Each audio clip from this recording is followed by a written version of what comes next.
This episode of Cognitive Dissonance is brought to you by our patrons. You fucking rock. And it's clear from Genesis 11 that this profusion of languages is bad. This represents a curse from God. A fucking rock tower. He's kind of a dick. Gotta build a tower. Yeah. Up to God. Yeah. What's the foundation? Yeah. For your rock tower. Yeah. As it gets taller, it needs to become exponentially wider. He's kind of a dick. We can concoct plans that will be a menace to everything that is good, everything that is right, everything that is holy, and everything that is just. He's kind of a dick. Hi, Tom and Cecil. This is Esme, and I love your show, as you know, and I was listening to your most recent episode, and in it, you guys talk about Louis Gohmert saying that illegals, they have no respect for the law, and it made me laugh because you guys pointed out that it's true that they don't respect one law, which the law which, you know, says that they're here illegally. But the irony is if you were like me and knew a lot of illegal immigrants, well, I don't know a lot. My former husband, soon-to-be ex-husband, is illegal here illegally, and he is the most law-abiding citizen. And because when you're here illegally, the last thing you want to do is have a record, because that will get you kicked out very quickly. Hey Tom, hey Cecil, it's Devil Dog Josh. Come up with another fucking episode soon, because I'm starting to lose my fucking mind as I am now enjoying fucking the movies that Gamcast is fucking covering. God damn it, I'm losing my mind and becoming Eli. What the fuck? Hey, come up with something new, keep my ass laughing. Peace.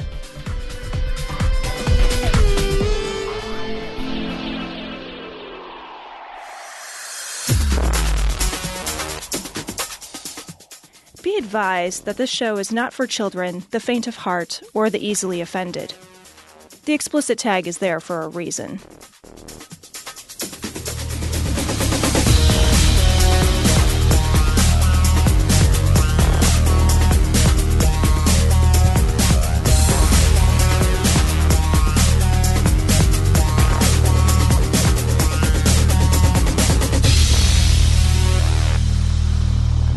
Recording live from Glory Hole Studios in Chicago, this is Cognitive Dissonance.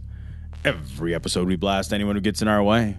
We bring critical thinking, skepticism, and irreverence to any topic that makes the news, makes it big, or makes us mad. It's skeptical, it's political, and there is no welcome mat. The welcome mats are on sale. Cecil. Yeah. We are back in America. Yeah, we are. We are recording. We are reunited, and it feels so good. And we are also joined by Seth Andrews from the Thinking Atheist. Hi, guys. Does it get much better than this? I don't think so. I don't think so. This is the pinnacle. I thought we peaked on the trip, but actually this is even better. Yeah, so. well, I try to peak a couple of times, you know. That way I don't have to last that long, as long as I just go again. I'm here by Just keep accident. going. I thought it was another show, but I'll stick around, so it's all good. It is a pleasure to have the velvety soft tones of your voice, sir, back on our show once again. It's good to be back.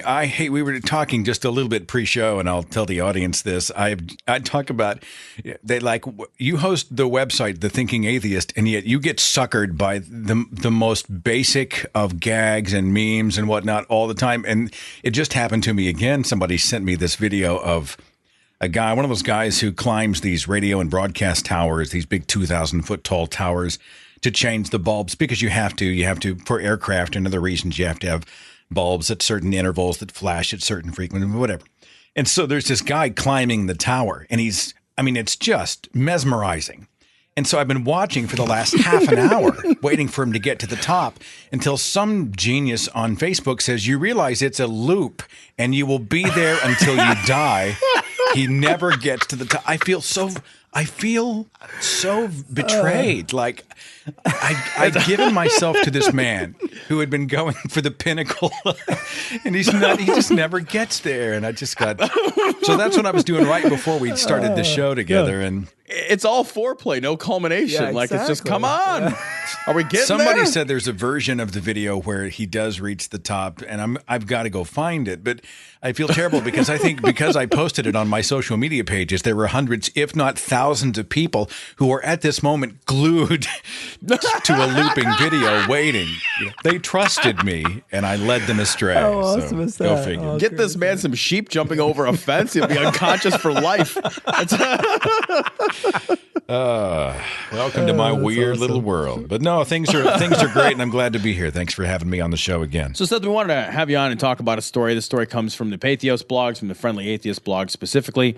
And I actually found this story deeply unsettling, and it really made me kind of rethink my support for Southern Poverty Law Center, to be perfectly blunt. Southern Poverty Law Center, Ayaan, Hirsi Ali, and Maajid Nawaz are anti-Muslim extremists. So basically, the nuts and bolts of the story is the Southern Poverty Law Center compiles a list of hate groups and extremists, and they've been compiling this list for a long time, for a very long time. And they have recently decided, in their non-wisdom, to name Ayaan, Hirsi Ali, and I'm going to mispronounce it, Maajid Nawaz. I'm mispronouncing that. I know that I am. No, I think you're pretty close. I think you're. Am I? Good. Yeah, I think you're there. As anti-Muslim extremists. And I find that just patently insane, given the work that they both do to try to bridge the gap between radical Islam and sort of the broader Western world. They both are, part of a larger movement that is calling for kind of a modern-day reformation of Islam. And it's unsettling to me that they would be named among so many of these others who may be anti-Muslim extremists. And it makes me really question Southern Poverty Law Center's really their research, their decision making. I mean, what the hell is going on here? I saw the story. It's gone viral. I saw the story today on Yahoo News, and it's been picked up by, I think, Raw Story and some other online publications, for lack of a better word. And, the SPLC has been in the past an organization that they've been easy to get behind. We have to remember they started back in the early 70s going after the Klan. Yeah. Right. They're right. based in Montgomery, Alabama, going after the KKK. A couple of these guys who were they're advocates for human rights, for civil rights. They decide they're going to create this organization that's going to be sort of an advocacy and education group that provides information, that files lawsuits on behalf of those who have had their civil rights violated. And, they get firebombed, they get death threats over the decades. They have really put themselves in the crosshairs. And it's been easy for me, at least, to say, hey, I support that. These guys are brave.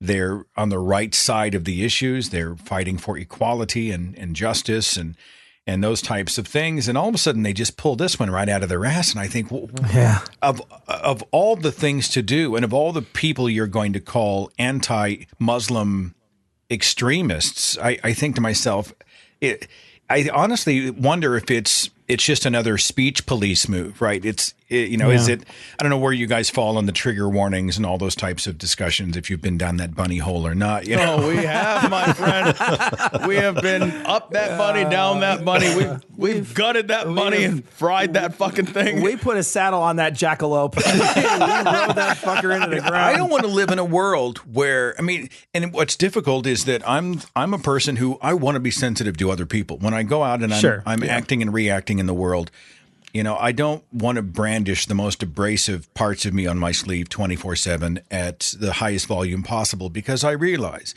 that's not always the best way to have conversations and to make inroads to change minds. But at the same time, there are no sacred ideas. There are no sacred cows.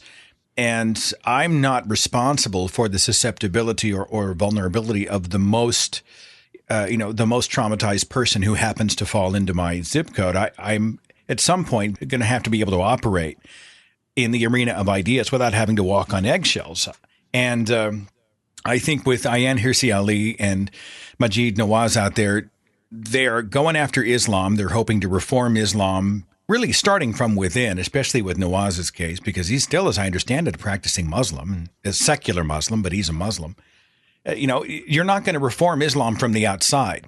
You're not going to look at Islam and say, you guys are wrong and this is stupid. And they're going to say, you're absolutely right. We're just going to. Nobody told us. Yeah, well, it hasn't fucking worked yet, right?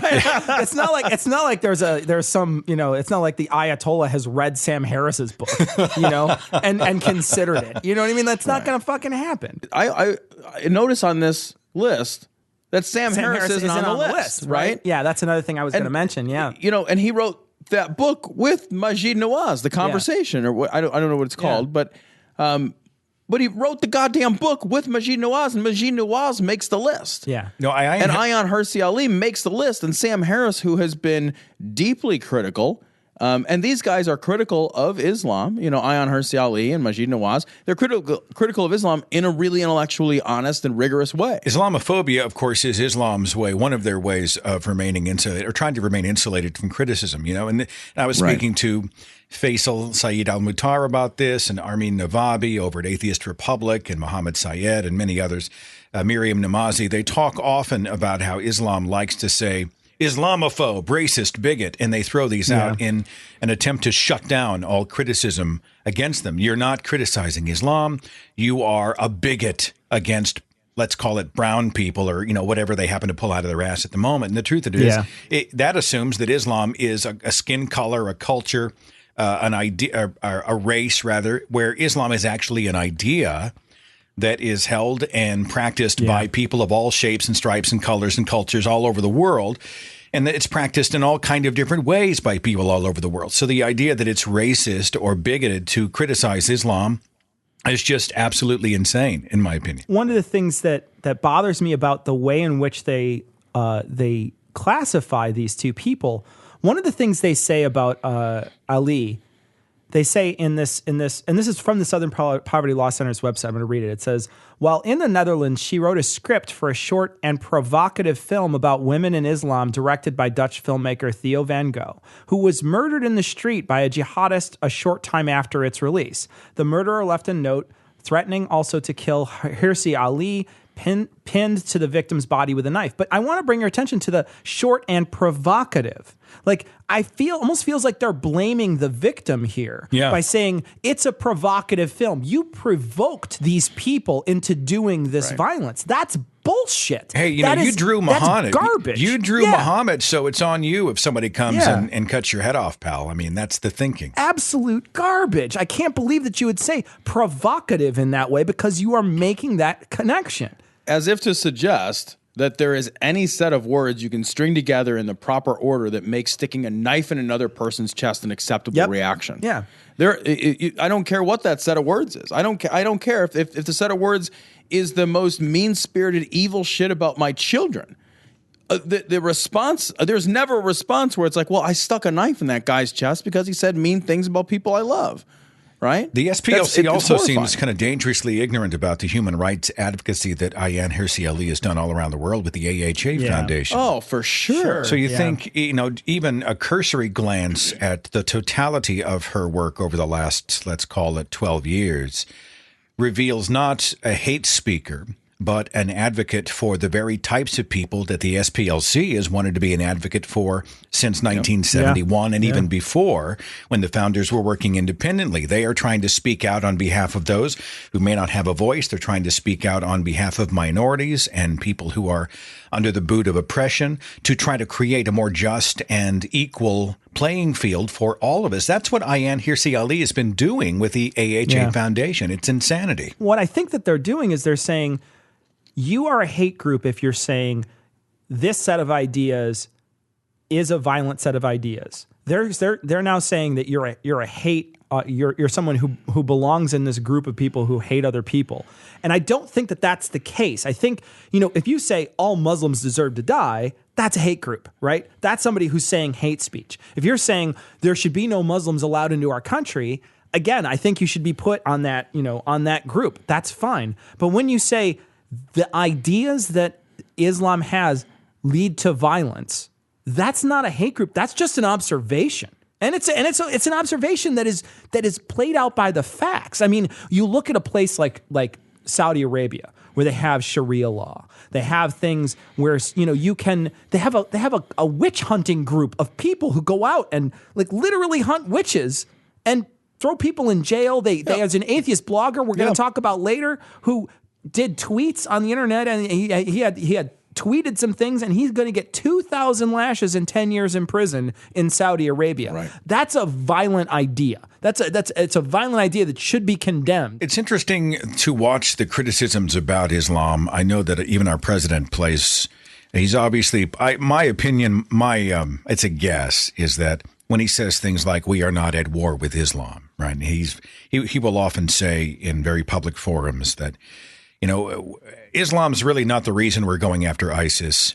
It's not, they don't represent true Islam, those types of things. And I think I understand why he does that. I think you don't put 2 billion people on the defensive in the chess game of global politics by just calling out their religion. I think he probably knows it's bullshit and that it's damaging, but my guess is he's playing a longer game. But Ayaan Hirsi Ali actually says, well, read the damn Quran, people. Yeah. You know, Muhammad was a pedophile. It's, you know, all of this stuff is being justified scripturally. The problem is Islam. She's taken a harder line. And I think that's uncomfortable for some people. The president can't. The president, realistically, I mean, the man's a politician. That's his actual job, is to be political. This idea that the president can act, or any politician really, on a global stage can act on their personal beliefs is asinine, right? They should not be doing that. They should be acting to further our national agenda and our national best interests. That's not going to happen if you piss off 2 billion people, you know, a not insignificant some of whom get pissy if you draw the wrong picture. So, I totally get it. Like, I wouldn't... You know, if I was standing up in front of the country too, I would be like, yeah, we're not at war with Islam. It just so happens some of the people we are at war with believe in Islam, right? You have to draw that distinction. And I actually think that that's an entirely fair distinction to draw.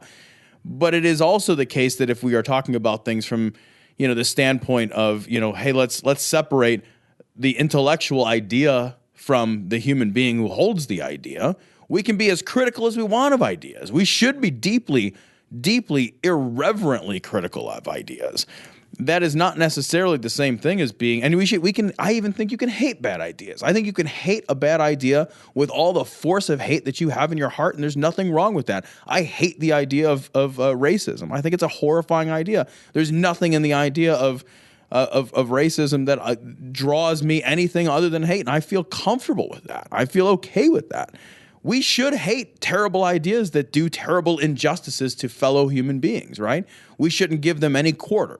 Bad ideas should be destroyed from their foundation. Even if the SPLC felt that these two were guilty of really bad speech, I agree with Penn Jillette that the cure for bad speech is more speech. So, you know, by tarring and feathering them publicly, you know, especially because they are not, you know, they're not the Klan. You know, they're not lynching people in the streets. They are going after an ideology. And trust me, you know, Ayaan Hirsi Ali had a razor blade taken to her genitals in the name of Allah. She's earned the right to criticize Islam. Right? No shit. Right? No shit. Right?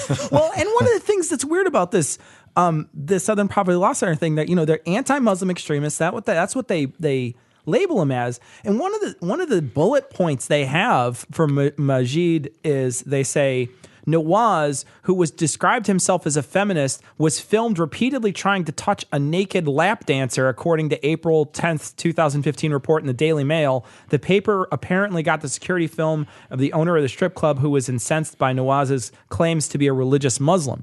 Like, what does that have to do with being an anti-Muslim extremist? Like, all you're doing is you're just like smearing the guy's character for no reason, right? Yeah. He's just kind of drifting to me. It's totally off. I mean, I understand his character may come into play overall. It's like if you're watching Donald Trump run for president, his character and his behavior outside of a specific topic may relate to how he might handle specific topics. Yeah. But this to me seems a little bit like a witch hunt. It just seems like it's an effort to distract when what's on the table is Islam, the idea of Islamic fundamentalism, Islamic radicalism. And is the idea of reforming Islam to be more civilized and more peaceful in the 21st century really the actions of a hate group or a hateful person? And I just completely disagree. So it's tragic, and it doesn't look like the SPLC is going to change. It looks like they're doubling down. Perhaps public pressure will change that, but right now they just seem to be digging in. So yeah, that's what it looked like to me. It cost them a fortune. I do want to play devil's advocate here just for a moment, and talk a little bit about some of the things that they bring up about both of their paths, right? So like on the Southern Poverty Law Center talks about both of these people and their past, and how it seems that they have like told some falsehoods and some tall tales about their situations in both of the places that they lived, right? So they talk and these are things that a couple of them have already admitted, and then there so there is some falsehoods in their past that they have talked about. And so one of the things I wonder is, are they using fear of Islam to sort of further their own agendas, whether that be popularity or wealth, and then exaggerating about their own hardships sort of to get sympathy from people who are looking to criticize Islam? They're actually looking to criticize Islam, and they're looking to get sympathy in that sense.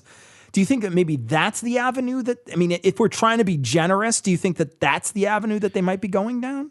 I don't know. I think I've read Ayaan's book, Infidel, and I'm familiar with the fact that she fabricated much of her story in the Netherlands and has accepted responsibility for that. I look at my own situation. If I had been escaping Somalia, or I think she ended up in Kenya, and she was sort of pinballing through with her father to various locations. If I was essentially in exile looking for a place to land, would I fudge my resume to be able to get into another country? Well, right. I couldn't say that I would not. I myself, I don't want to equivocate or excuse too much, but I also think that I was born in the heartland of one of the freest places on planet Earth. I don't know what I would do if I was trying to escape fundamentalism in that way. You try to escape fundamentalism in Oklahoma, and you just skip the buffet after Sunday church, and you're pretty good. Well, I will say I would definitely fudge. I'll just tell you the straight, honest truth. Like I would fudge the shit out of that. I wouldn't even think twice about it. I wouldn't think once about it to escape absolutely. I think in the larger picture, we're looking at a person who has put themselves on the line to such a degree that there is nowhere she can go on planet Earth without armed guards. I mean, a portion of her life and life freedom, despite the celebrity that she enjoys, and she does have that, we have to say, she is she's on the wanted posters all around the world. And she is walking with one eye always looking around to see who might be coming after her. She has paid a tremendous price for the things that she has said with conviction about her former religion.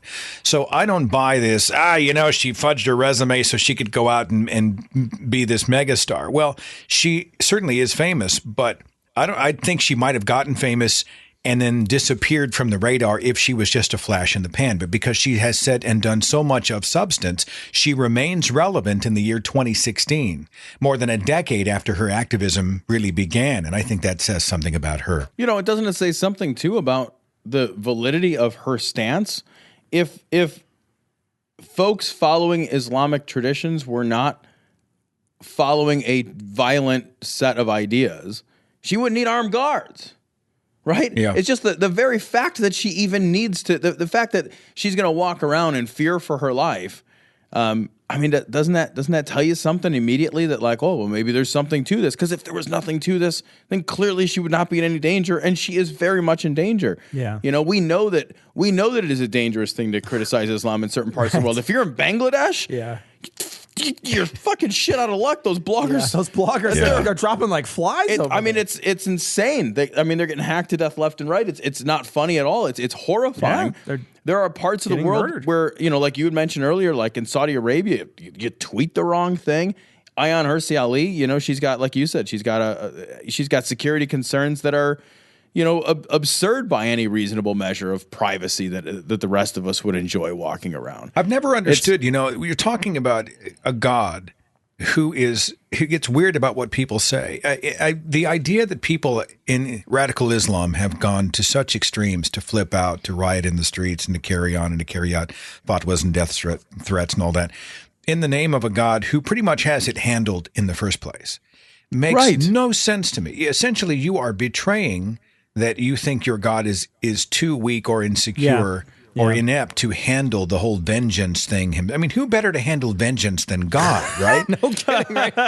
And He's instead, got a whole place dedicated to it. you're the one who has to go out like, you're the number one, you're the muscle in the Bond movie, and he's like the guy from Spectre or Goldfinger or whatever.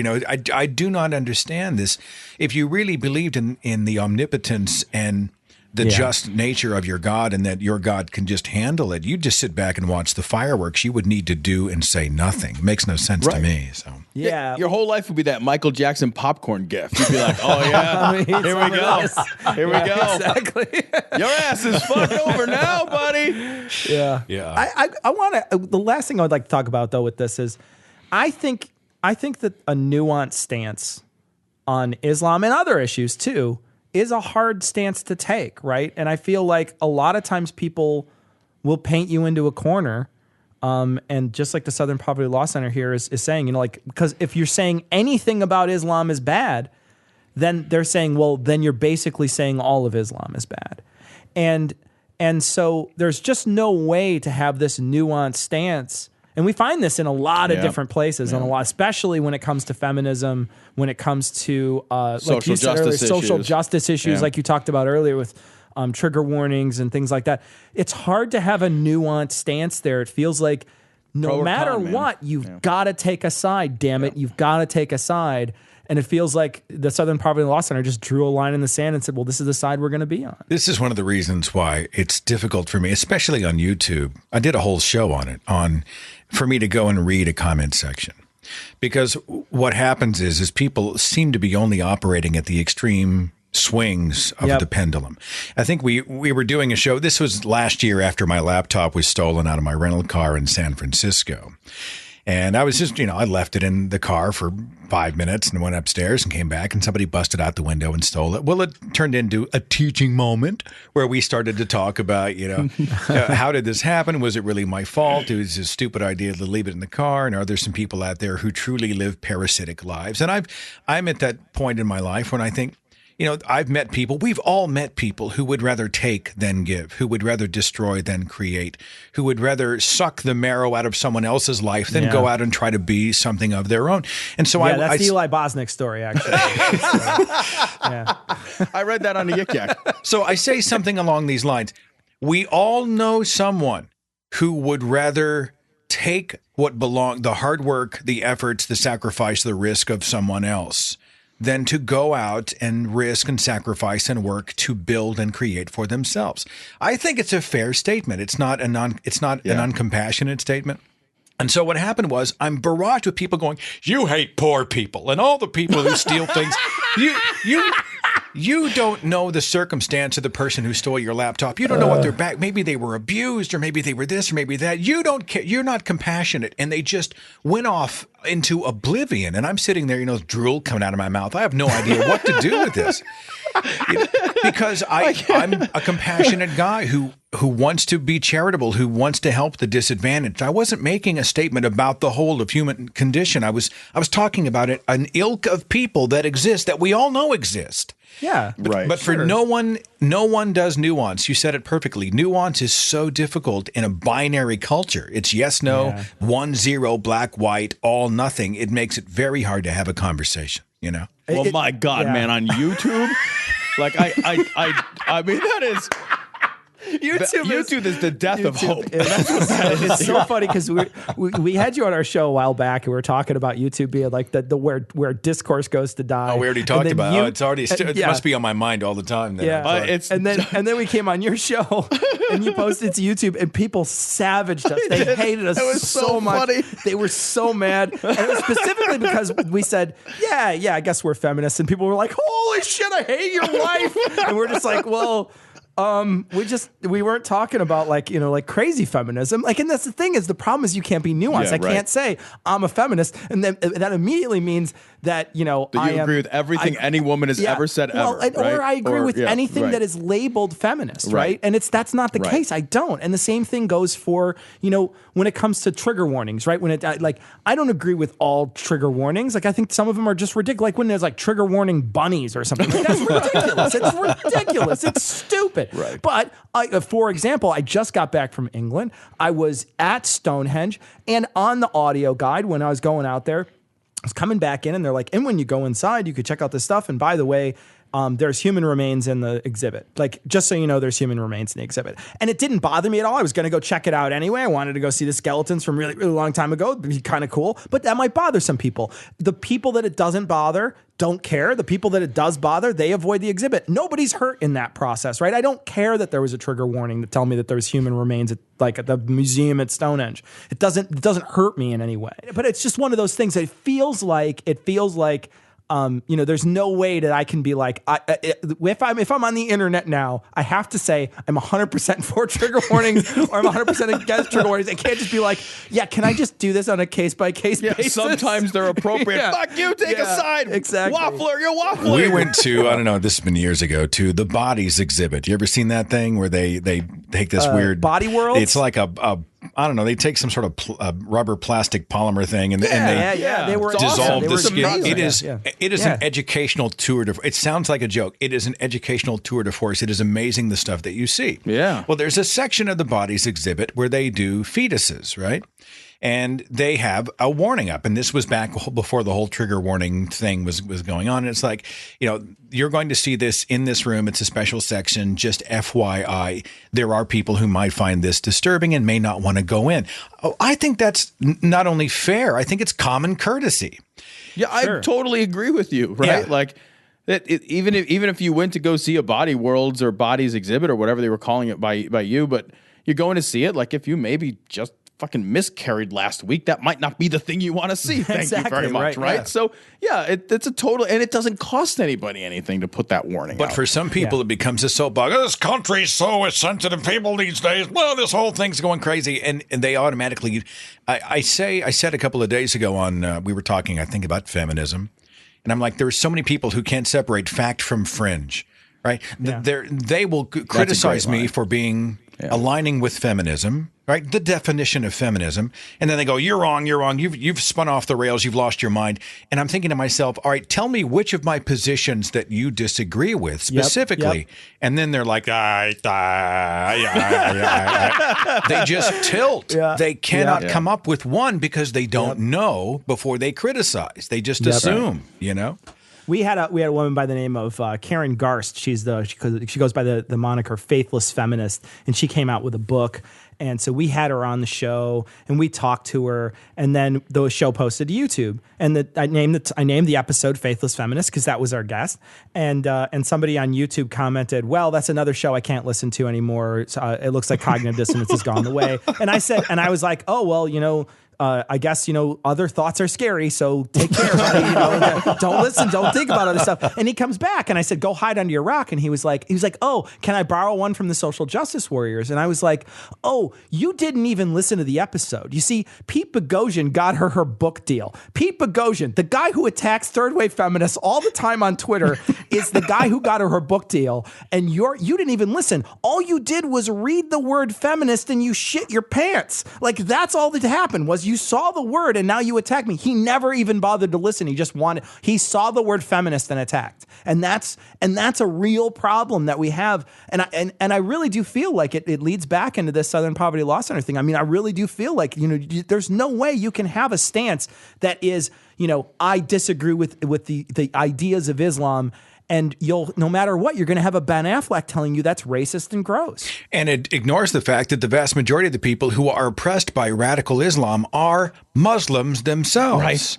Right. And so, you find Ayaan, Hirsi Ali, and Maajid, Nawaz, they're advocates for Muslims. The people they are trying to help and rescue are very often Muslim people who are in moderate or even peaceful Muslim cultures who are trying to escape or under the boot of radicalism. It totally ignores the hugely complex waters that is Islam across the planet. And it's my hope that the SPLC will one day wake up, like it was all a bad dream. We're very sorry. We didn't take our meds. We apologize. Yeah. The intern accidentally posted that. We're real sorry. Jill, get over here. What are you?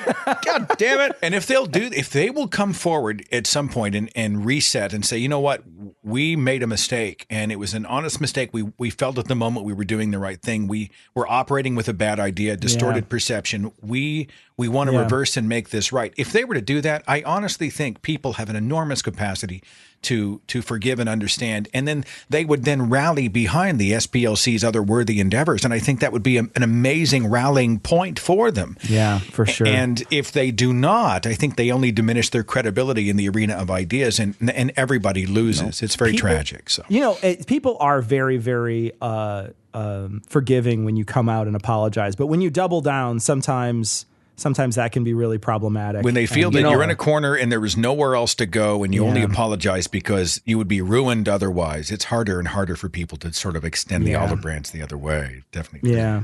But, I got to say, I wonder if this isn't, we're here and we're talking about this and we're saying, I think this is a bad idea for the Southern Poverty Law Center because, it doesn't reflect the nuance and it doesn't reflect the reality of Ayaan Hirsi Ali's work or Maajid Nawaz's work. But there are, I wonder if we're in the minority of the voices.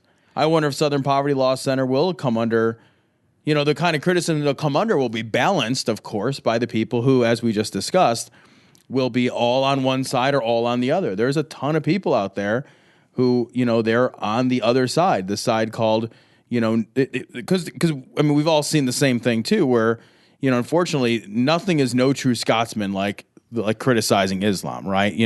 Somebody can come out and yell, I am doing this for the Prophet Muhammad. Yeah, no kidding. And that is specifically the reason. Please do not misunderstand the reason that I'm doing it. I wrote it down here, and then they'll commit some horrifyingly heinous act, and then again they will repeat. And just so we're very, very clear about my intention and my driving motivation with respect to the violence I have just committed, it was specifically for Islam. And then the people will be like, he wasn't a Muslim. He wasn't a true Muslim.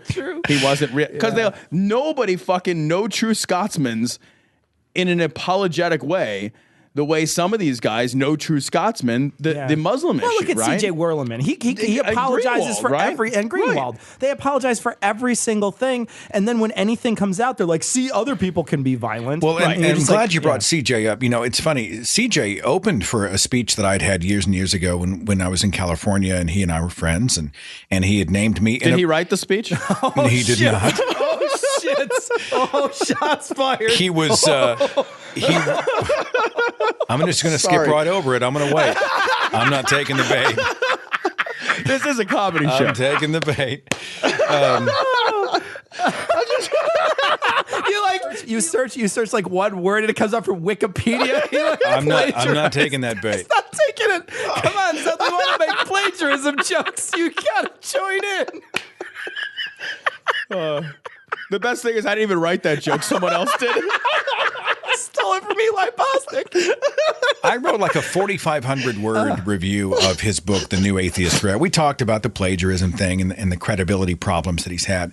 But the problem with the SPLC is what they've done is they've empowered and enabled CJ and those guys. I mean, they've essentially put some more bullets in the gun so that they can go, see, hate, it's racism, it's bigotry and whatnot. It's Islamophobia and whatnot. Yeah. Sarah Hayter is part of a big event that we're doing in Dallas. Our 300th broadcast is coming up. She's one of the co-founders of Ex-Muslims of North America.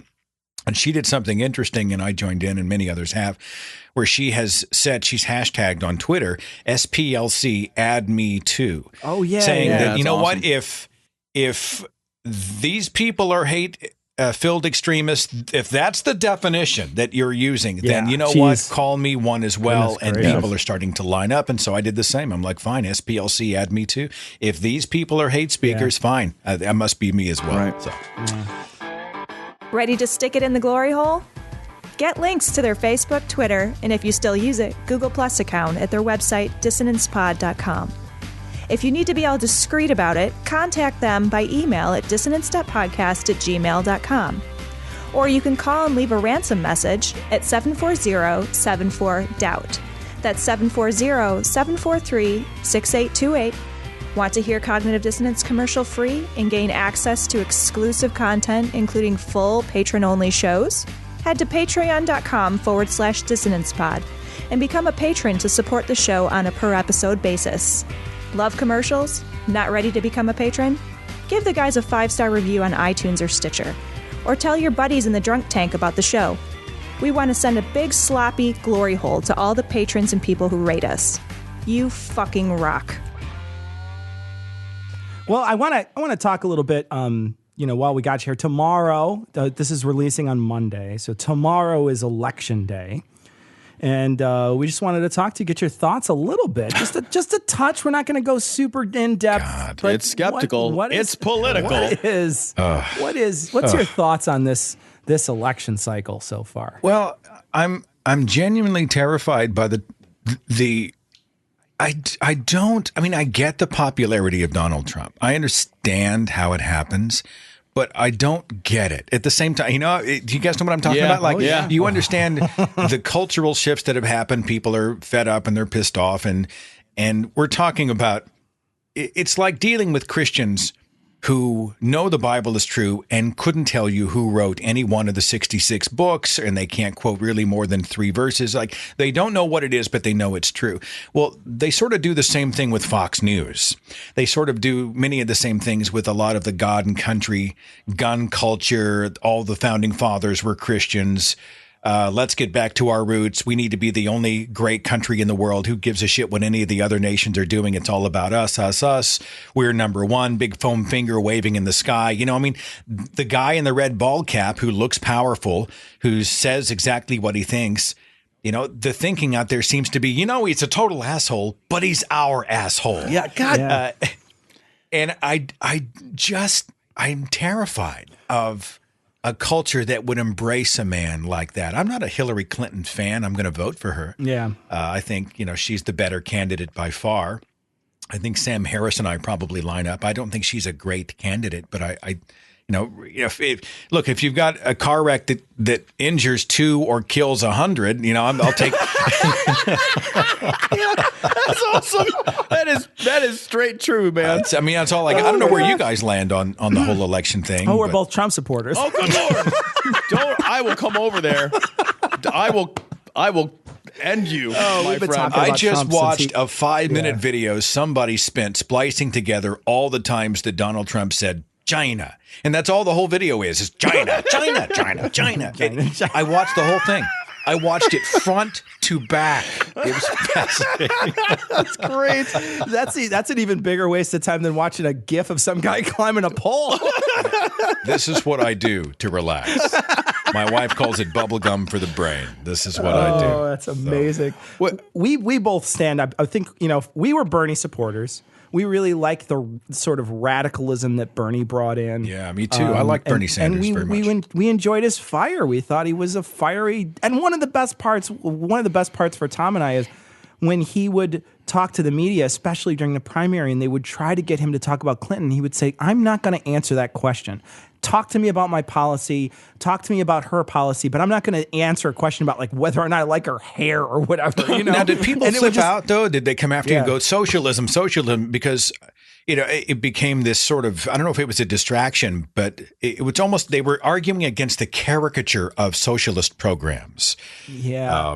We noticed that there was a little pushback there, but more often than not, people got mad when we criticized Bernie. Yeah, if we didn't like everything, if we didn't like everything, if you didn't be like, no, his shit smells like roses, like it's the best smelling poo I've ever smelled. Like if you didn't say that, people would be like super pissed about it. I remember I criticized his commercial. He had a commercial that came out, and I was like, that is a terrible commercial. Like I didn't really enjoy it at all. I didn't think it was good. It felt really hokey and good, and it didn't feel like it didn't come with the sort of the tenor of his campaign, and people like really just sent us a bunch of messages and said, you need to be more careful with what you say. People are listening to you. And I'm just like, nobody should listen to me about who to vote for. Like, I'm an idiot. Like, don't listen to me. Do your research. What the hell?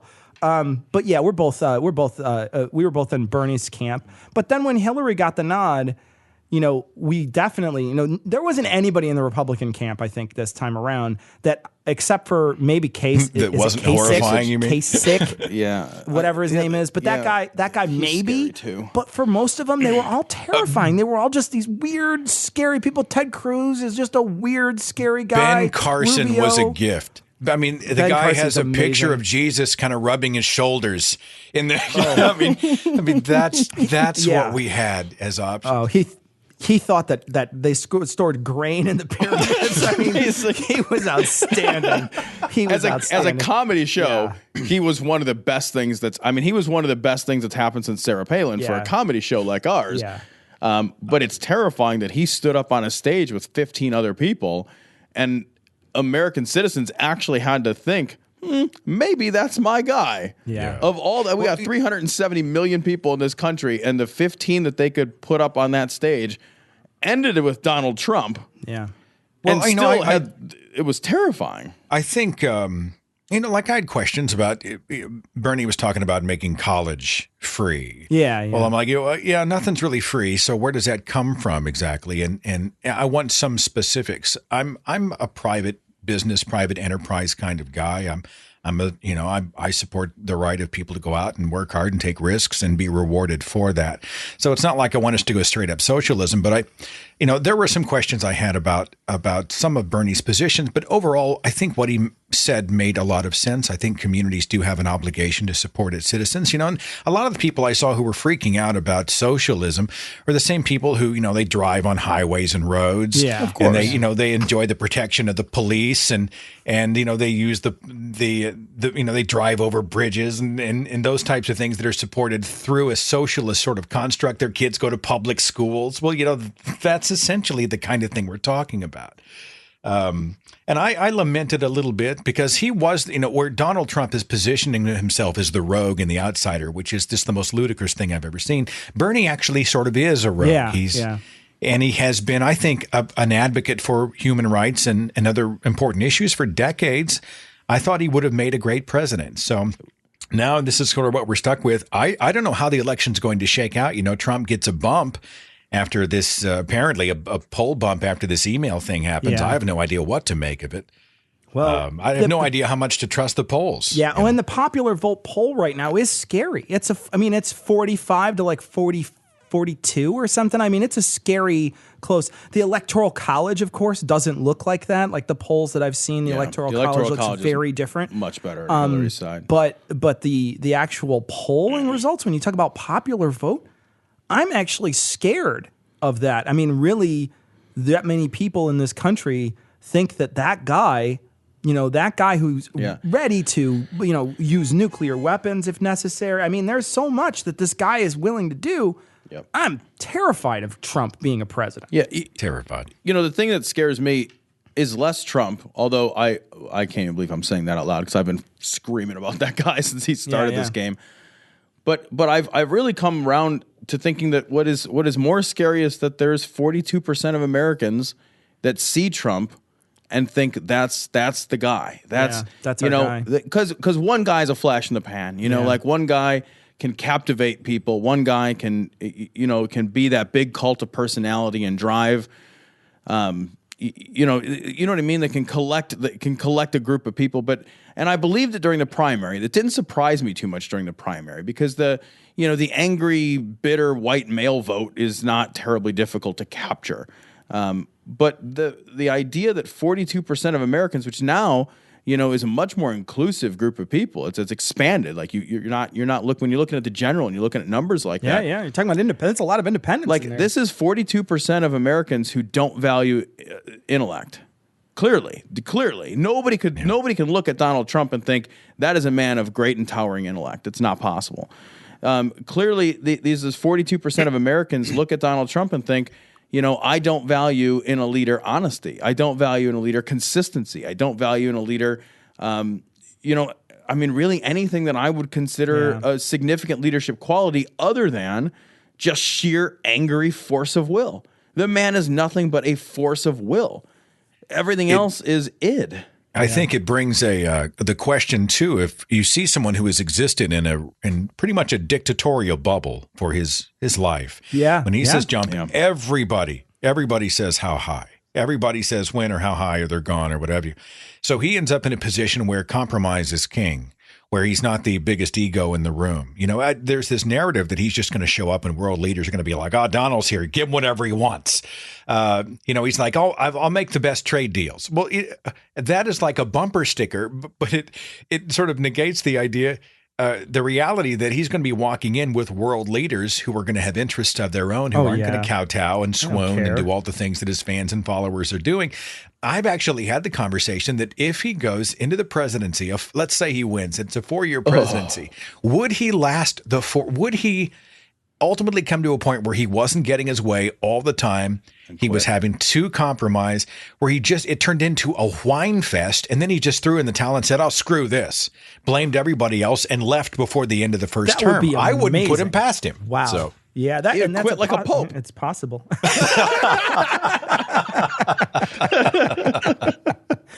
He'd go all Ratzenberger on that thing. Like, whatever, man. I'm out of here. Actually, I'm here. I'm just staying. I'm just divinely anointed by God. Pass. Do you guys think that truly qualified people run? Do you guys think that any most truly qualified leaders would subject themselves to the political process? I mean, every aspect of your life is ripped open and analyzed by the pundits. And except for your tax returns. Do most truly qualified leaders submit themselves to that, or do they just go off somewhere else to be successful on their own terms? I mean, what do you think? Yeah, I hear what you're saying, because if I take that same level of talent and energy and education and leadership and I just apply it to the private sector, well, I get to keep all of I'm going to be wildly successful. I'm going to be financially, well off, and I get to keep my personal life. Yeah, your reputation doesn't become sport for everybody trying to make a name for themselves. And that time you got that weird massage never comes out. You know what I mean? Like, it's just like you get to keep that under wraps. That one time, that one time. We call that Tuesday. Wow. Bring me my usual girl. Well, I don't know what to expect. I just think, if Trump wins, one thing you do know, I'm a little terrified of what social media is going to be on November 8th. Yeah. Oh, it's going to be great.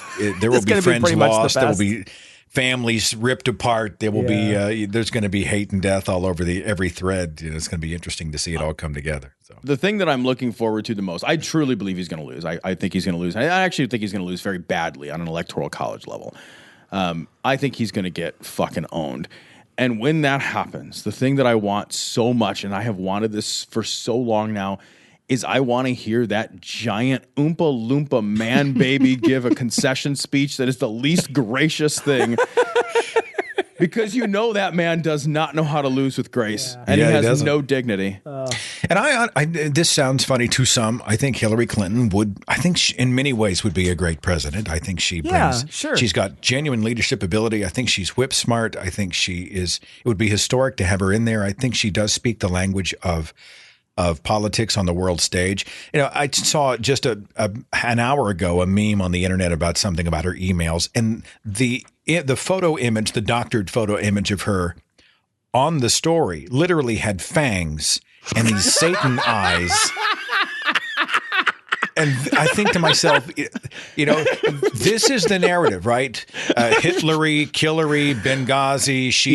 She revels in the death of our citizens. She is in the pockets of all these Middle Eastern powers. She would sell us out in a heartbeat. She hates America, and I think to myself, talk about a binary sort of way of looking at things.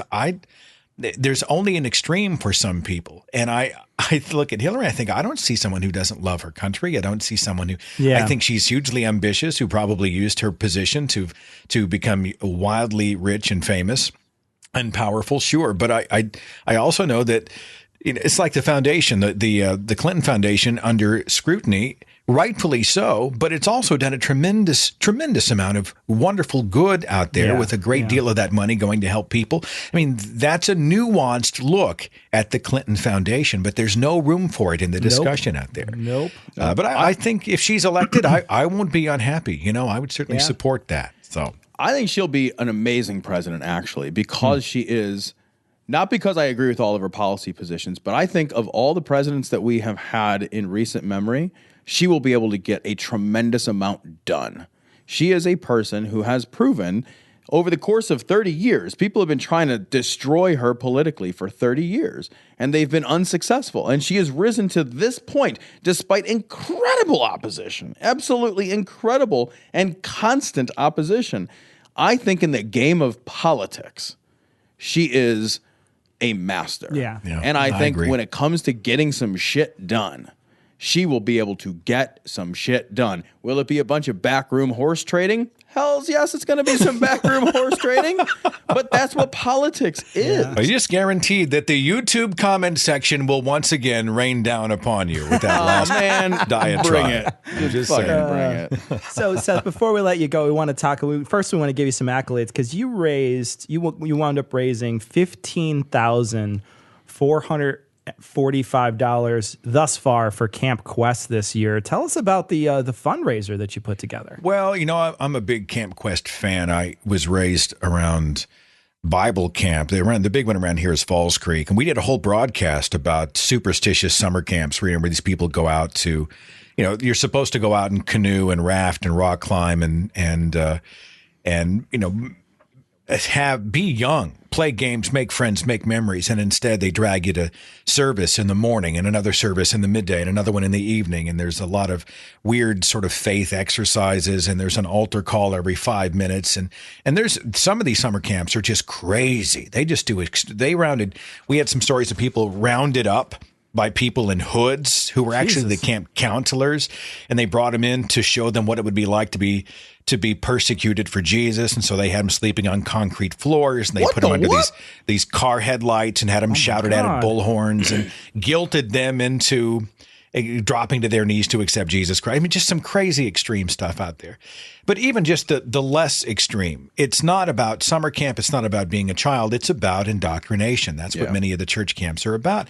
Camp Quest being such a great alternative where you get to go and just be who you are. You get to discover and make memories and make friends and have a ton of fun. And so we thought it'd be a great chance to get together and try to help them. So we raised about $15,000 thanks to the generosity of our community. I went out and shot some video on Darrell Ray's ranch with many of the families who had participated and some of the kids who'd gone. And they just lit up on camera, and they were talking about what an amazing, life-changing thing it was. And I would encourage people, if you've been burned by church camp and you'd like to support an alternative that just is about the kids, whoever you are, be that, come, have a good time. They're religious kids. Their parents send them to this camp because the parents know that camp is supposed to be about fun and not about altar calls and beating them over the head with the Bible. Wow. And so that's why we did it. And I'm sure we'll come to their side again to raise some money probably in the future as well. Wow. That's great. Great. Really cool. So I want to talk a little bit too about your 300th episode that's going to be live in Dallas, Texas. Yeah, what's going on with that? 300 shows. It's hard to believe. I started in July of 2010. I come from FM radio. I did 14 years in broadcasting in my hometown and left to be a video producer. Can't tell from your voice at all. Yeah, I know. The phlegm factor really has helped me over the years. It's funny. But, radio, by and large, is a shrinking business, especially in the age of the internet where there are so many podcast options and streaming options. People can choose what they want to listen to. Fewer and fewer people are listening to the AM/FM radio band out there. And so what I saw was radio legends were getting handed a pink slip, many of them in their 50s, and they were essentially having to start their careers over. So I left radio in 2004 thinking, well, that's it. I'll never get a chance to be a broadcaster like this again. I'll never get a chance to be a storyteller like this again. And I left radio, went into video production for 10 years. And I never thought I'd have the privilege of being a broadcaster on the radio until 2010 when I realized there was this thing, internet radio.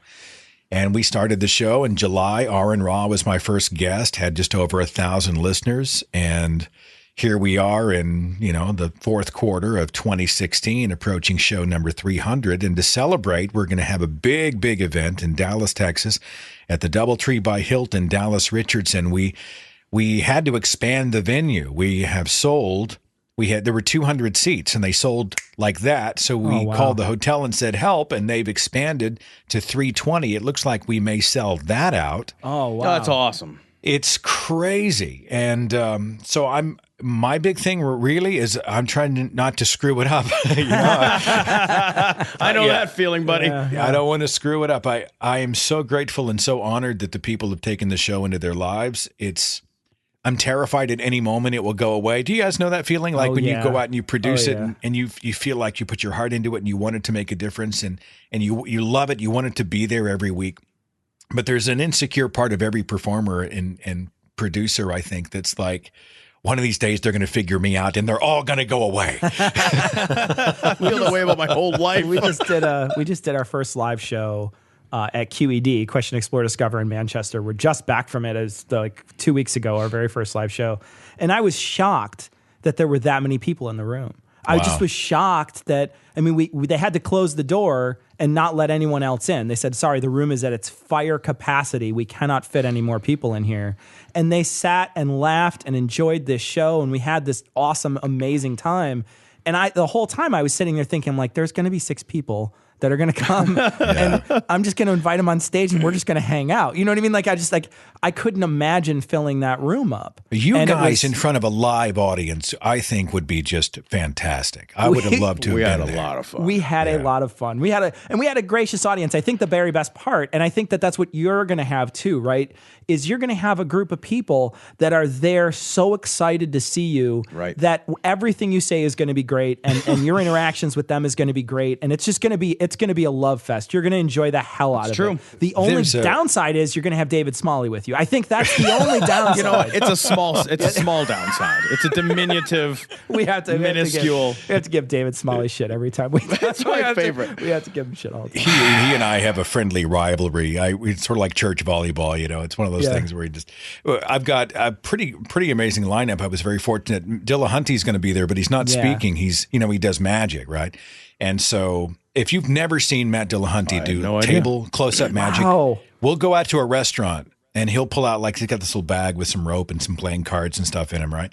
And the guy is amazing. He was doing tricks when we did the Unholy Trinity tour in Australia. There was one trick that he saw where a deck of cards disappeared from his hand. Natalie and I literally stepped back from the table like, no, you didn't. Like, what unholy magic is going on here? But he's doing a 45-minute magic show to cap the day. Shelley Siegel's going to sing. She's doing a concert. Smalley's talking. I've got Aaron Ra doing a speech. He's hot off his new book, Foundational Falsehoods of Creationism. Sarah Hayter, who we've been talking about, is coming out.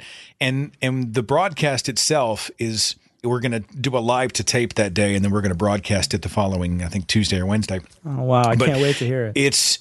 Everybody is going to be there, my guests and the audience. And so that synergy, the back and forth, the action, reaction, the who knows what's going to happen in any given moment thing is going to be taking place. And I can't wait. I think I'm really scared about it because I keep having these dreams that the event's going on and everything is going wrong. I keep having this dream that they didn't show up. The doors won't open. None of the gear works. Everything's wrong. And so I think I must have some deep-seated anxiety about it. Yeah, that's awesome. I'm sure it's going to be amazing. I can't wait to hear it. So are tickets still available right now? Yeah, there are a few tickets left if people want to go. It's sponsored by Fellowship of Free Thought Dallas. And let me say, if it wasn't for FOF Dallas, this would not have happened. I put up a significant investment myself, which also makes it increasingly scary. But FOF has done the same. And so it's a 1-2 punch between us. Wow. I couldn't have pulled this off without it. So if you want to go, the tickets, we kept the whole ticket price really low at $15 for the whole day, right? For less than the cost of a deluxe sushi roll, you can see Dillahunty, Sarah Hayter, David Smalley, Aaron Ra, Shelley Siegel, and be a part of the broadcast. You can go to FOFDallas.org/300live, the number 300, and you can get your tickets. FOFDallas.org/300live. Wow, that's great. Good luck. Enjoy your 300 show, Seth. I'm a little terrified as to what will populate the following 300 with. I'm like, wait, I got to come up with more shit to say after this. What am I going to do? You know, People are gonna love it no matter what. Oh you yeah, do, you're gonna kill it up there. Yeah. It sounds like a hell of a lineup, Yeah, and the energy of the crowd is just gonna propel that whole thing forward. Well, At thanks least for it did helping me us. slug it. I'm excited. It's a privilege to do what you love. I know you guys know the feeling. When you do what you love, it is one of the most rewarding things. And, you know, we all have our days. We all hit the wall. This movement has its challenges that occasionally make it frustrating. In the YouTube comment sections of life, we all hit that wall. But I call that overall, 2016, my friend. I'm honored to be able to do what I do and to do how I do. I'm just excited. So it's going to be a great day. We'll get it on the radio shortly after the 19th of November, and we'll make a big splash about it. Okay. Amazing. I'm pumped to hear it. Sweet. Seth, thanks so much for joining us today. And people are going to find your podcast. Where would they look? Just go to thethinkingatheist.com, which is the site I host. The Thinking Atheist is not a person. It is an idea. It is an icon. You'll see there are videos, there are radio podcasts, there is an editor's blog. We have resources. We have a section just dealing with things like the Christian Bible and the refutations of it. Just a lot of resources. But you can find the podcasts list there chronologically. It's thethinkingatheist.com. Thanks again, Seth. Thanks for joining us. Thanks for what you do, and all my best.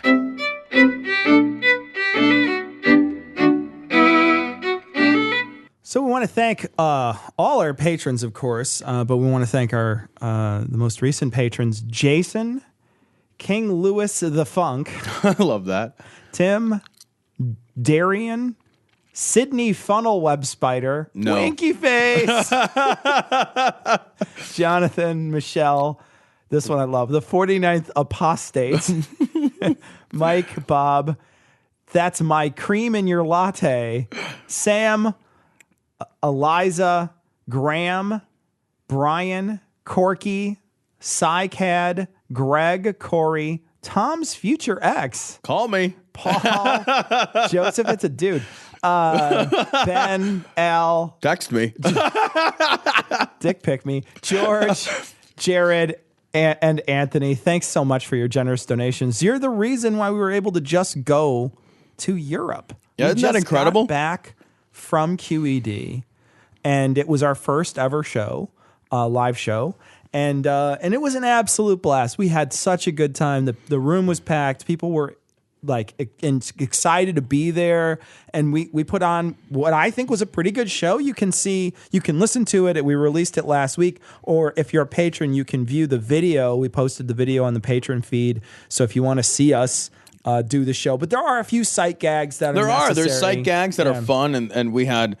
I gotta say, it was my first time I ever left the country, and I think the country breathed a sigh of relief as soon as the plane got my ass off of it. Yeah.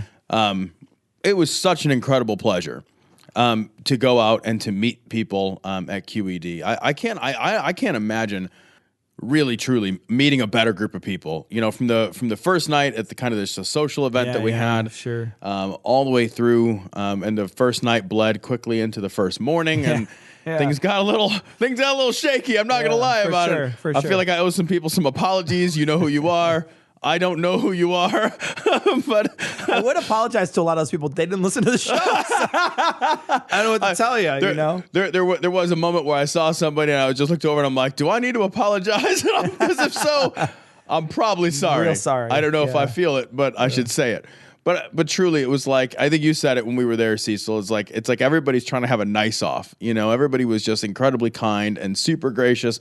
And meeting the fans was, I thought it was a fucking hoot. Yeah. And being able to do the show live and being able to travel for the show and enjoy that time, that makes doing this and coming out and driving 2.5 hours in the fucking rainstorm today just to get here. Yeah. It makes that kind of shit really worthwhile. It makes doing this show, which I do love doing, but adding that element, being able to go out and meet people and shake hands and kiss babies and all that kind of good stuff.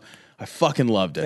I fucking loved it. It was great. And then meeting all the people that we met were so amazing, fun to talk to, cool people. Yeah, just awesome. Just everybody, you know, through the all of them that I met. I didn't meet a single person that I was like, God, get me away from this person. You know what I mean? Like, I think I was that person for a lot of folks. Right. Yeah. And also we got a chance to hang out with the Scathing Atheist crew. Heath is. You could put as many drinks in that guy and he's the same guy. I've never seen him. That is amazing. Right? That is right? a because Heath and I went pretty hard for 2 straight nights.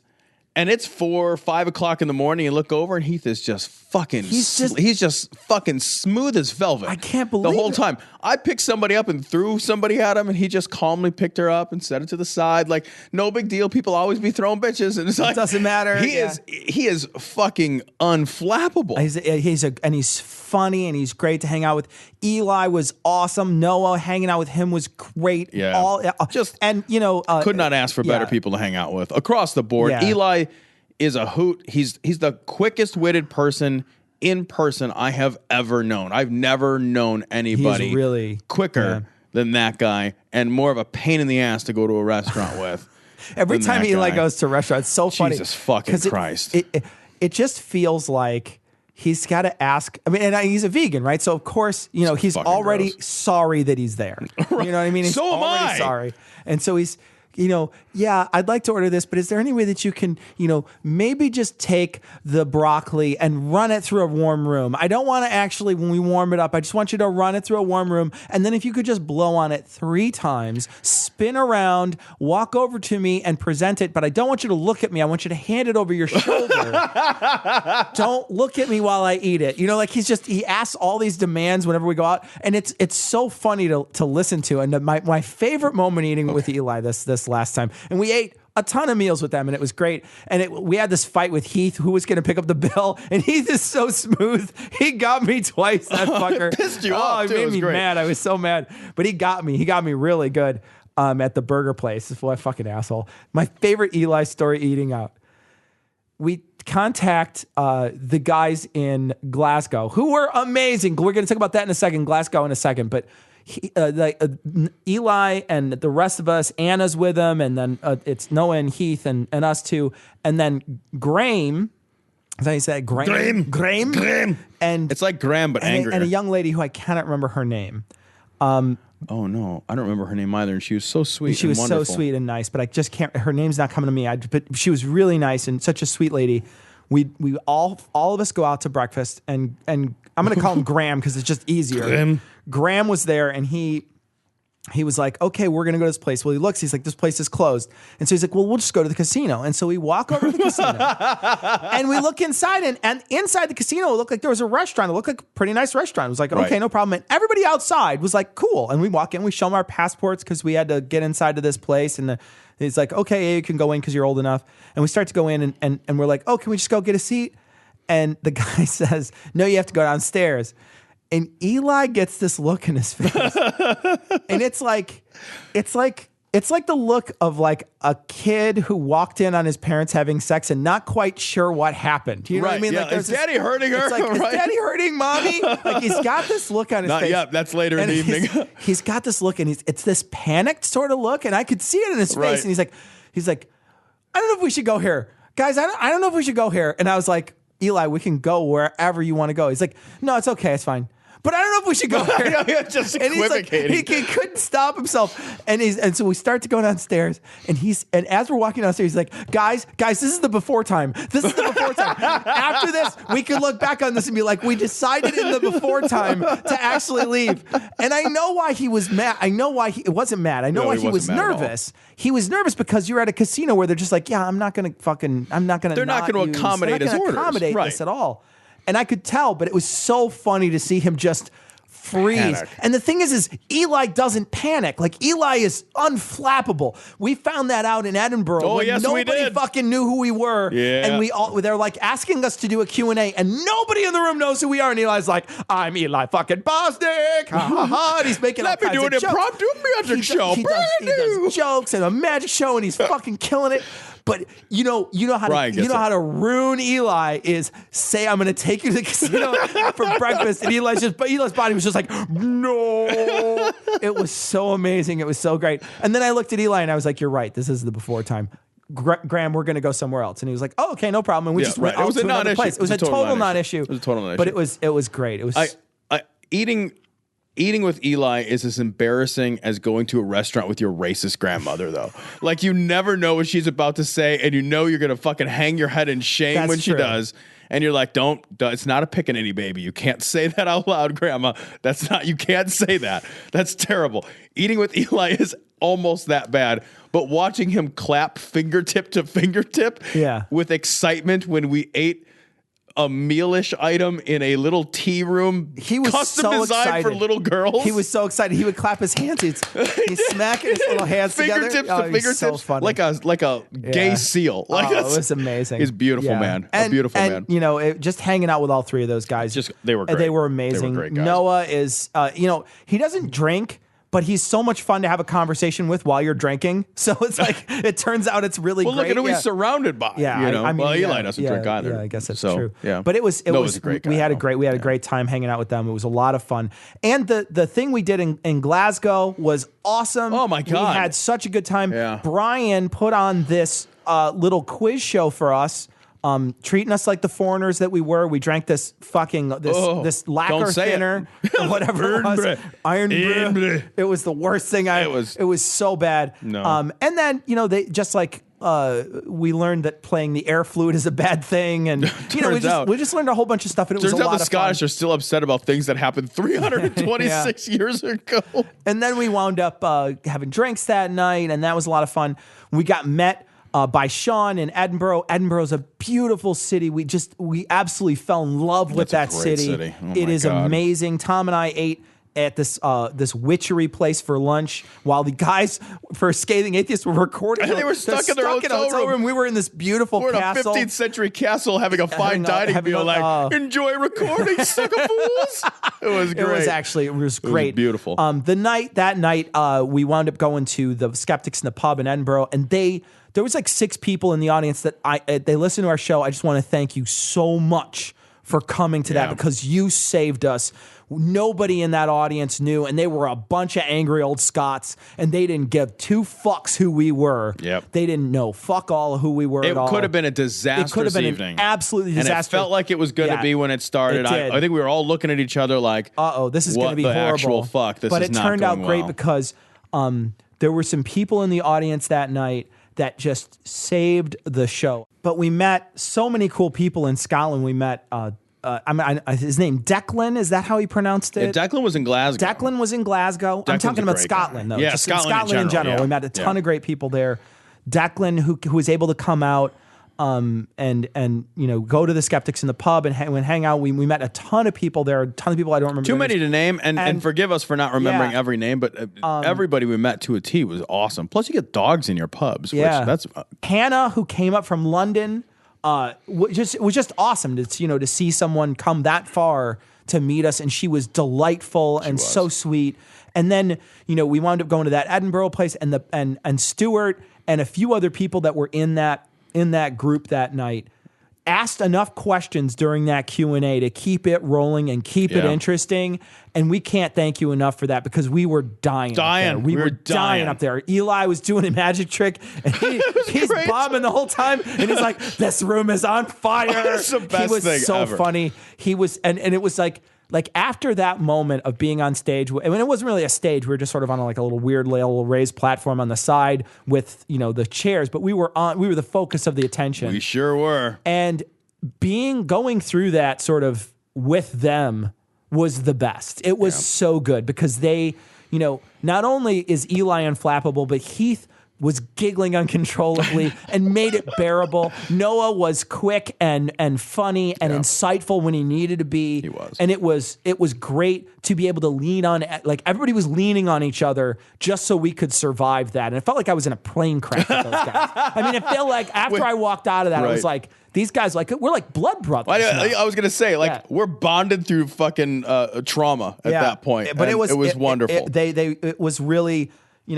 it was one of those things that it was an amazing, amazing couple of nights, and we had such a great time, just such a great time in general up there. And we just can't, we can't thank everybody enough for being so accommodating and having so much fun. And again, I mean, to iterate the point, thanks to our patrons. Yeah. Thanks to everybody over the course of the years that supported the show. We've been doing this for a long time.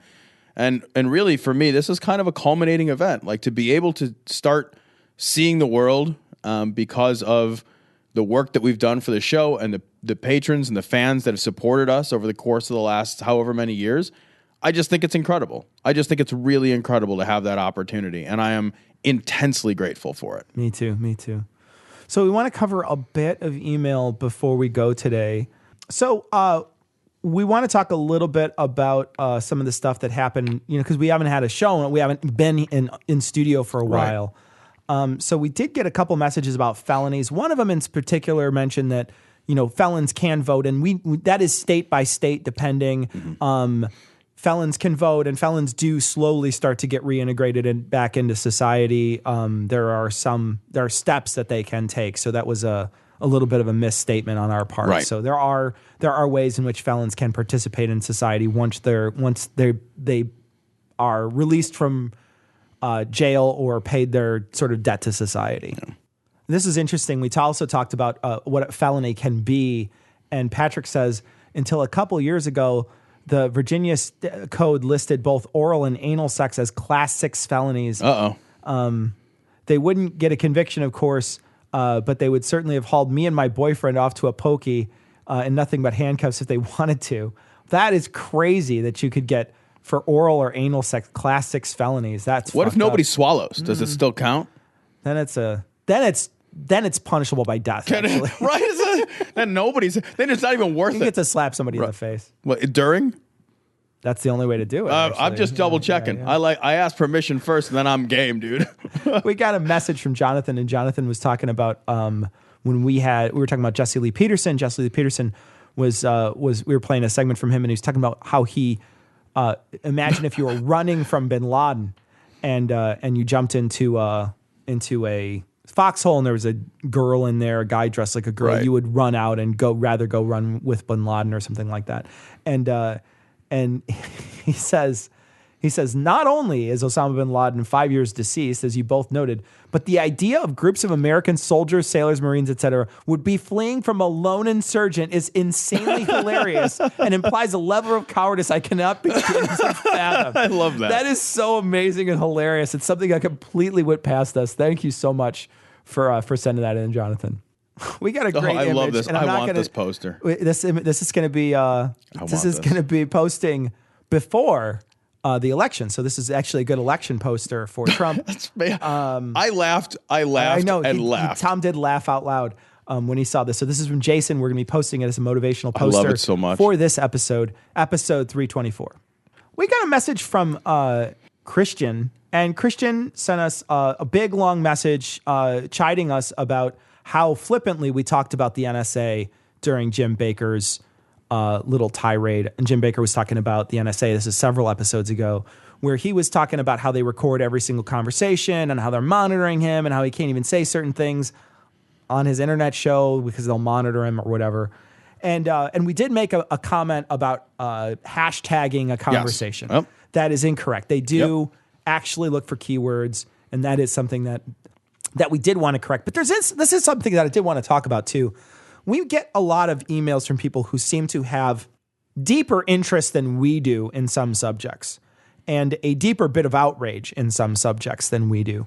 When we don't approach it with the amount of gravity that they think we should be approaching it, we get shitty emails from people who say, God damn it, how dare you not talk about how bad the NSA is.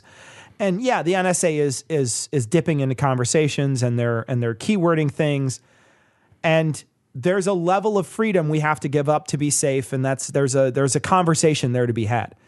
I don't know where I stand completely on where the NSA is and where they dip into regular civilian conversations.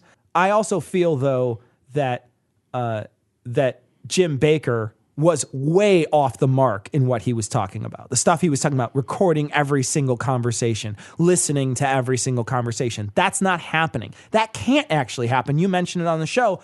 There's just not enough manpower to do that sort of thing. To suggest the implication that Jim Bakker was making was that the NSA has an enormous facility, which they clearly have. I'm not arguing that.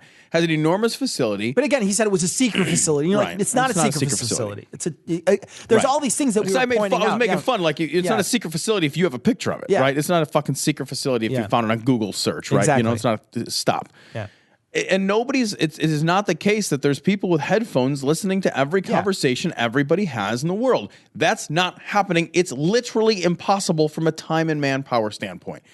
it's just not happening. I did make fun of the keyword thing, with my hashtag comments because it was funny. Yeah. But that is very probably part of what's happening. But the idea that they're listening to you and I, and there's somebody with headphones on listening to every cognitive dissonance episode, or every phone call that I'm making, whatever, or every and in the way he was talking about it, it's like every conversation you have, right? As if every part of the world is bugged. Yeah.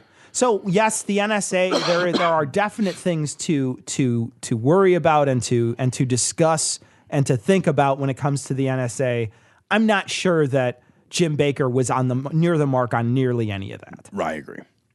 We got a message. This is from Travis, and Travis says, listening to the new episode about Dogma Debate and Smalley and Fisher, my response to Fisher's comment about all people being born straight would be, well, are transvestites born straight? And if so, what kind of straight are they? And what I think he would say to you, Travis, is he would say, well, that's a mental illness. He would come right out. And also, we don't say transvestites, by the way. Transvestites is it's transgender. Right. I'm just quoting the email, but yeah, that's language policing you, Travis. But because we will be language policed. Because we're going to be language policed for saying it. We'll get a ticket by proxy. But I just want to say, we got a boot on your tongue. But yeah, I think he would just say that that's a mental illness. He would fall back on that as he's a great rhetorician, and I think that Smalley was actually smart to just cut losses and just forget it's abandon that train of thought. Yeah, we got a great video. Oh, I love this video. This is from somebody else, and somebody else sent this in. It's Alex. It's an Alex Jones video. It's very short and it's awesome, and it's just you just got to watch it. It's on our website. Oh, this is great. We got a link from Bruno, and this is a link for somebody who's selling wax Amish children, and they are terrifying. They are amazing. I watched so many. I'm going to put a link on this episode's show notes, but take a look at these images. Could you imagine walking into this scary fucking room full of all these fucking? Oh my god, that's a horror show. I love it. You know what you got to do is you got to stick a wick in the top of them and burn them like a candle. We did get a message from someone who does not want us to use their name on the air, but they said that they agreed with us on the idiocy of Jim Baker. They used to work at the NSA, and the NSA does not actually do the things that Jim Baker says. So hey guys, argument from authority. A random internet guy says he's super. Yeah, okay, maybe. But he agrees with us. He agrees with us. So we love him. We love him. Yeah, no, but he says, however, the U.S. Constitution, specifically the Fourth Amendment, prohibits collecting intelligence on the aforementioned groups without a court order or signed by a federal judge, and he's talking about religious groups. So I just wanted to mention the thank you for the person who works at the NSA. Maybe. Possibly. Who said they worked at the NSA and doesn't Hashtag NSA. We got a message, and this is something we wanted to address. This is from John, and John says, Jesse Lee Peterson may have a cleft palate. And we looked this up, and he does actually have a cleft palate. So if we do a show about him, we will talk about the stupid shit he says, but we will stop making fun of how he talks, because that is a physical that's physically disabled. He can't do anything about that, and so we don't want to go down that road with him. That's not fair. That isn't fair. But he is a complete idiot. Oh yeah, all the shit he says is still up for grabs. He's a complete idiot. Yeah. But the way he says things should not be. He's still on the chopping block. Oh yeah, absolutely. And I do think we may still do a show with him as the person who we roast the shit out of. Yeah. So we got a message, Tom, from Chris, and I know you wanted to address this. He's a cop in Australia. Yeah, he says, he's talking, he says, we stop people on bikes all the time. Now, granted, this is Australia, right? So it doesn't really count as a country. But he says, we stop them for riding at night without lights, riding without helmets, or traffic offenses like running through lights or pedestrian crossings. Riding without helmets. Pussy-ass country. You can play rugby without a helmet. You can't ride a bike. Do you see all the people like riding in the middle of the fucking lane in Chicago? They're riding in the middle of the goddamn lane, and they're on a fucking divvy bike, and they got no helmet, their cell phone, and they got flip flops on, and like no pants, and their balls are hanging out, and they're like, whatever, beep beep, fuck you. Yeah, and then down there they're like, oh sorry mate, you ain't wearing a helmet.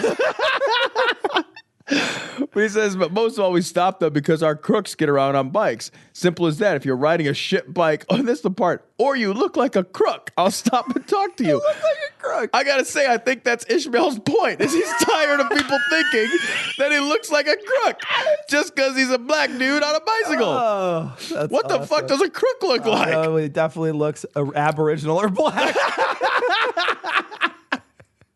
We got a great image. I'm going to post this. This is Ted Cruz as a baby. It's so from Jared. unsettling. It's so unsettling and hilarious. That poor kid. That's all I got to say. That poor kid. All right. So we want to thank Seth Andrews, the host of the Thinking Atheist, for joining us today. What a great guy, man. Guy. And every time we get on the call with that guy, the language he uses, and I know we mention this each time, but the language he uses is you know, however I can serve you is what he says all the time when we're off the air to sort of like, because he said, how long is this going to take? And we're like, oh, it'll be done in, we can be done in 30 minutes. He's like, no, I just want to know. Like, I don't want to take up too much of your time is what he said. Like, that is just like the generosity of that guy it's just beyond, I mean, it's beyond almost anything else. It's just an amazing guy. In fact, I want to a little further.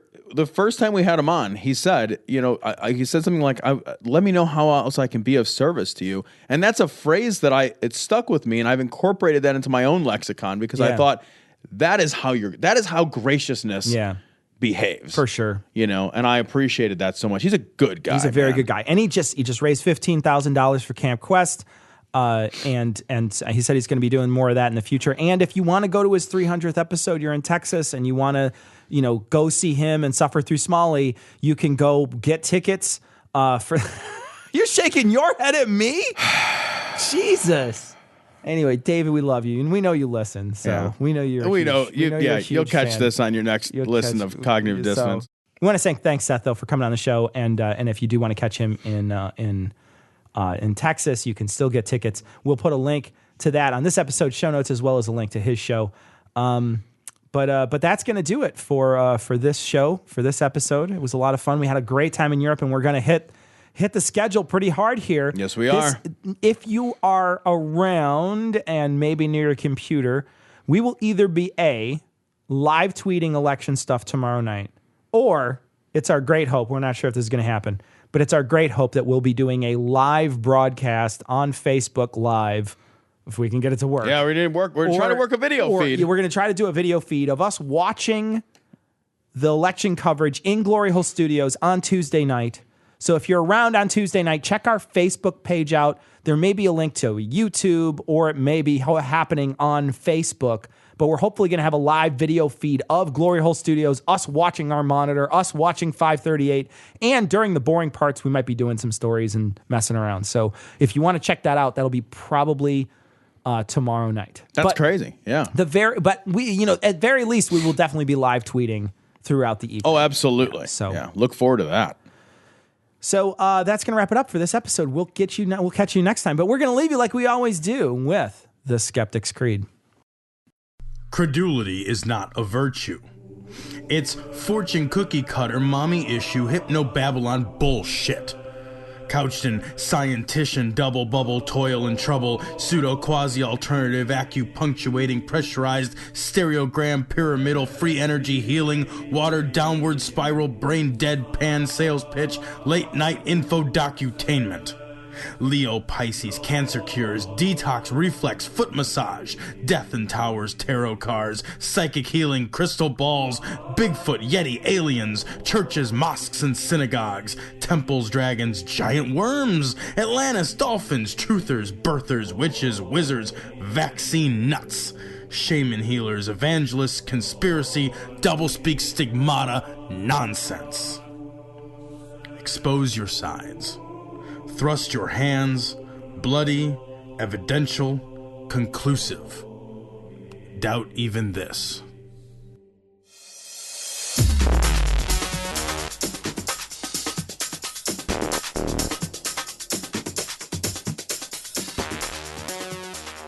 The opinions and information provided on this podcast are intended for entertainment purposes only. All opinions are solely that of Glory Hole Studios, LLC. Cognitive Dissonance makes no representations as to accuracy, completeness, currentness, suitability, or validity of any information, and will not be liable for any errors, damages, or butthurt arising from consumption. All information is provided on an as-is basis. No refunds. Produced in association with the local Dairy Council and viewers like you.